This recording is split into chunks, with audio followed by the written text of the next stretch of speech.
Hello, it's Cynicer. Today, before I did a gameplay, I wanted to give a couple tips on Shield Solo mode that I use.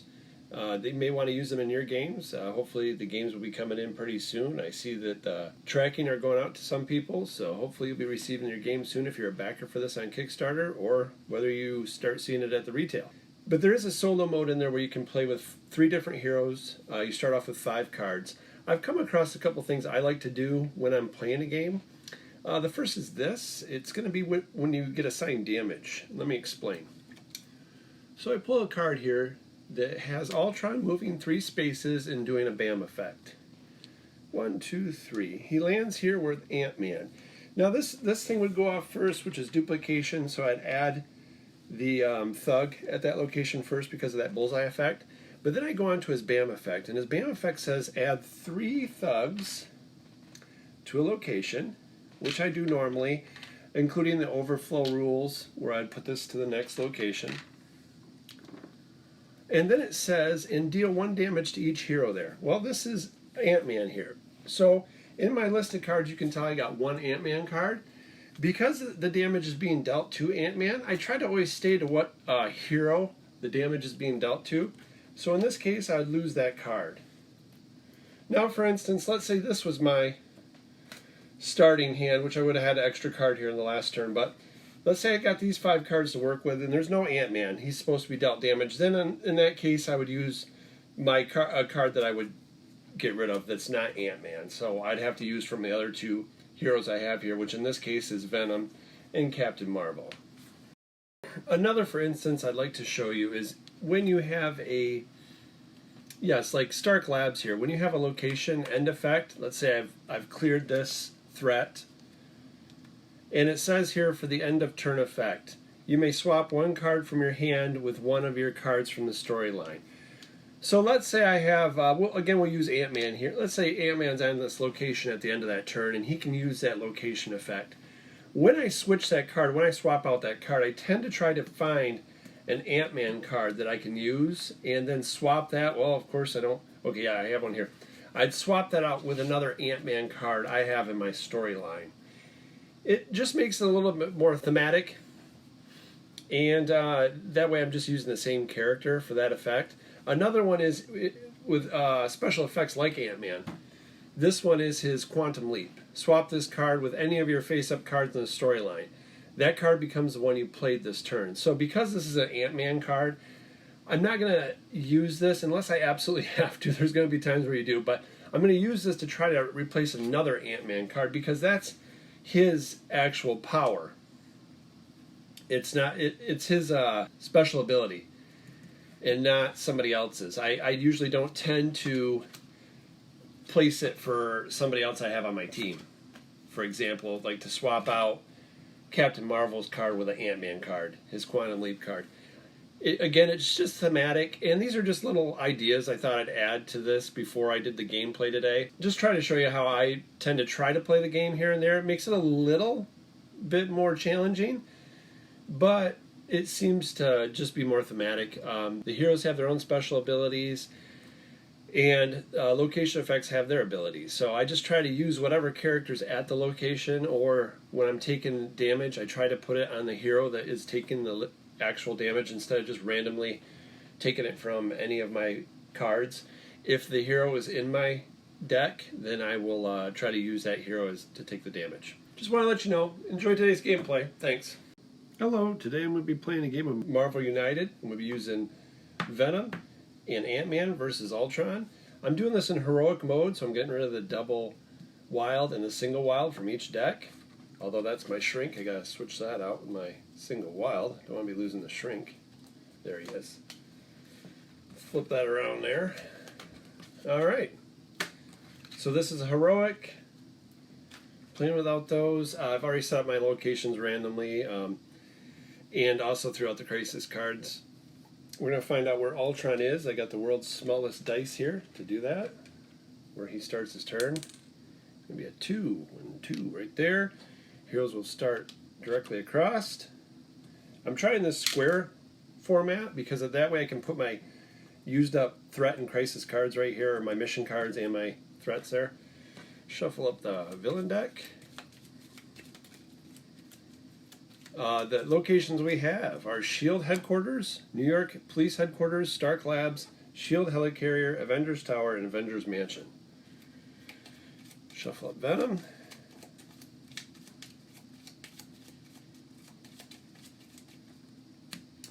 Ant-Man.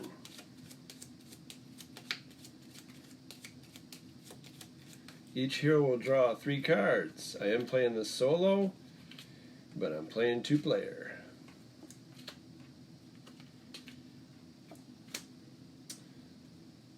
The villain will go first.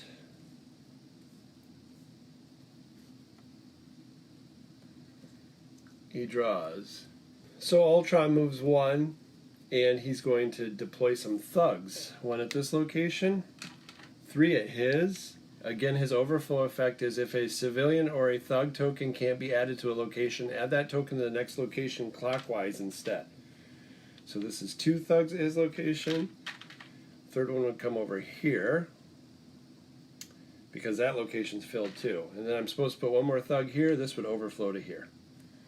So already, Ultron's only 4 things from winning. His villainous plot is when all locations are fully occupied by civilians or thugs, the heroes lose. So let's start with Venom. He's going to draw a card. Let's try to get rid of some of these thugs here. He's going to attack 2, take 2 out. I know we got an Ultron clone here at this location. Moving on to Ant-Man. I think Ant-Man's going to use his shrink ability. You cannot take any damage until the beginning of your next turn. It's a wild. So he's going to use Venom's 2 attack to do 2 attack on this Ultron clone. And he's going to use Wild to do 1 more attack on the Ultron clone. And Ant-Man will get an invulnerability token until his next turn. Going back to Venom. Let's use his tracking. You can move to any location and attack there. But first we're going to do the 1 last attack on the Ultron clone. Take him out. That's 1 of our threat cards eliminated.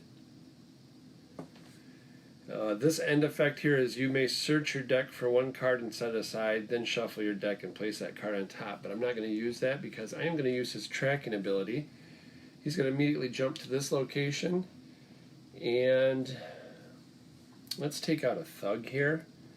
And then we're going to use Ant-Man's Wild to do 1 damage on the Ultron clone. It's 3 hero turns. Now it's back to the villain turn. Going to do 4 and a bam.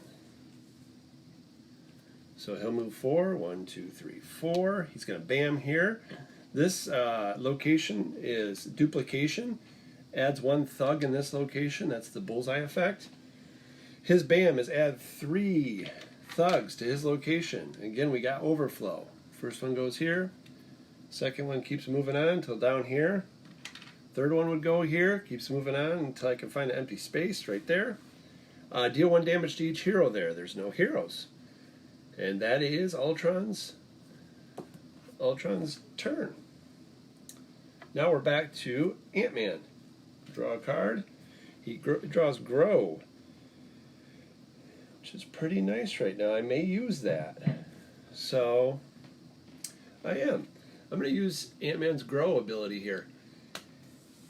He can move, then do 3 attack against a single target. So he's going to move here. He's going to do that 3 attack against this Ultron clone and take him out. That's the 2nd threat removed. He is then going to use Venom's attack here to take out another thug. I have the ability here at the end of my turn to, it says the Shield Helicarrier's location effect is you may move to any other location. I also have a move. I'm going to move just adjacent here to Stark Labs to get ready for my next thing here. Okay, so that was Ant-Man. Now it's Venom again. Venom is going to use his heroic and attack. He's going to use Ant-Man's move to move up to here. He's going to attack 1 of these thugs. And he's going to put a heroic action on the Ultron virus, which states heroes starting their turn in this location must ignore one action symbol of their choice. Back to Ant-Man. Alright, Ant-Man is going to play his heroic and attack action card. I got to ignore one of these because of the Ultron virus. So what I'm going to do is I'm going to ignore this one attack on Venom, but I'm going to use both of these heroic actions to eliminate this card. That'd fill those two spots. The Ultron virus disappears. Threat goes on to the mission card here. I still have one attack left. I'm going to take out a Thug. End of turn effect here. On this location, you may swap one card from your hand with one of your cards in the storyline. And that would be the Ant-Man. So Ant-Man is going to swap out his single attack card for his heroic action and attack card. I'll put those like that. That's Stark Labs effect. Okay, once again, 3 heroes went. It's now Ultron's turn. 0 movement and Cephalo Ray. So let's see what that says. It says, deal 1 damage to each hero for each crisis token they have. Neither hero has any crisis tokens. Then, 1 hero of your choice takes 1 crisis token. Venom says, I'll take that. So he'll take that there. There is a location effect that does go off the bullseye, which means add 1 Thug to this location. Again, overflow. Sends it down to here. And now we move back to hero turn. And it's going to be Venom's turn. We got to start taking out some Thugs. So because of that, Venom's going to play an attack. He's going to take out these 2 Thugs. And now we should look at trying to... We're only 1 away from losing that, or completing that mission, and we're 1 away from clearing the Threats mission card. So I'm thinking we should probably put some heroic effects on some cards here. This end of turn effect allows me to swap 1 card from my hand with 1 of your cards in the storyline. I think I want to swap out this movement for this double attack.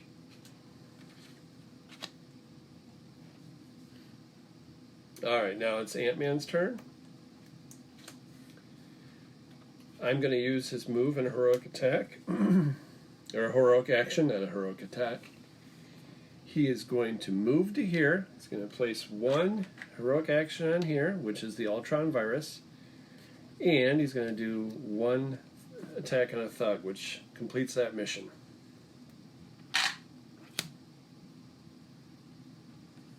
Now it says the villain acts after every 2 cards. 2 heroes have gone. It's time for Ultron to go.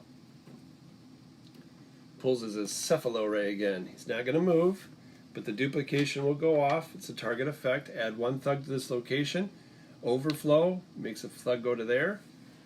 Deal 1 damage to each hero for each crisis token they have. Well, Venom here has a crisis token. So he's going to have to deal 1 damage. I don't know if I want to get rid of his regeneration because that will help me draw back up to 3 cards. So we'll get rid of that double attack. Alright, and then 1 hero of your choice takes 1 crisis token. Well, Venom's already taken 1 crisis, so now Ant-Man's going to take a crisis token.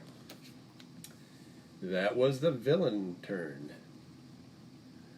Back to the heroes. It's Venom's turn. He is going to use his move and heroic action. So, he's going to move here. He's going to use his heroic action and Ant-Man's heroic action to complete the Ultron virus. That will put 2 more heroic actions on that card. That gets removed. That last threat comes onto this card. That completes our 2nd mission. Completing that 2nd mission tells us the villain is now vulnerable to damage. So, Venom still has 1 more move to play with. Or,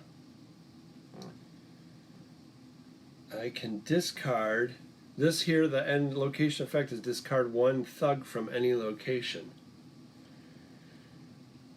He's got a move and attack coming up, so I might just wait. Instead, I think I'm going to stay here. I'm not going to use the movement here. I'm going to stay here and do this end of turn location effect. You may discard one thug from any location. Let's just take it off that. And now it is Ant-Man's turn. Ant-Man is going to use his Quantum Leap. His Quantum Leap says, swap this card with any of your face-up cards in the storyline. That card becomes the one you played this turn. Guess what? We're going to use our Grow. Grow's effect is, you move, then you do 3 attack against a single target. He's going to jump over here and hit Ultron for 3. Now I have 2 move and 1 heroic action. We'll use that heroic action to save a bystander here. Then, I don't know if I want to be in his location. I don't think. We got quite a couple zeros here. I don't think he's going to stay there. I think he's going to move his next turn. And I'm gonna bank on that one. So okay. So we're going to stop there. We're not going to do anything more. We did our heroic action. 2 actions here. Now it's Ultron's turn. Oh, and I was incorrect. Ultron's going to stay there. He's going to bam. But first, this bullseye location goes off. Add 1 thug to this location. His bam effect is to add 3 thugs to his location. The overflow would send the first one there, the second one to here, and the third one to here. He will deal 1 damage to each hero there. Ant-Man's there, so Ant-Man's going to take a damage. Let's have Ant-Man get rid of his move card. That goes to the bottom of his deck. So, movement was done, the BAM effect was done, the location bullseye was done, and now we're back to the heroes. And it is Venom's turn. Venom. I think Venom is going to put the final hit on Ultron. Venom will move 1, do 1 attack on Ultron. That's enough for a 2-player game to do 4 attack on Ultron and defeat him. I still feel Ultron could possibly be one of the easier characters. I think I have more of a hard time with Red Skull than Ultron. As long as you keep these locations low. Oh, sorry, I should have got rid of that. As long as you keep the locations, the thugs and the civilians low, kind of until the time you're ready to attack him, I think that's probably the best way to play against Ultron, is to try to keep your missions close and these locations, the thugs and civilians on those locations, down until you can at least start attacking and put damage on Ultron. But anyways, thanks for watching, and we'll see you next time.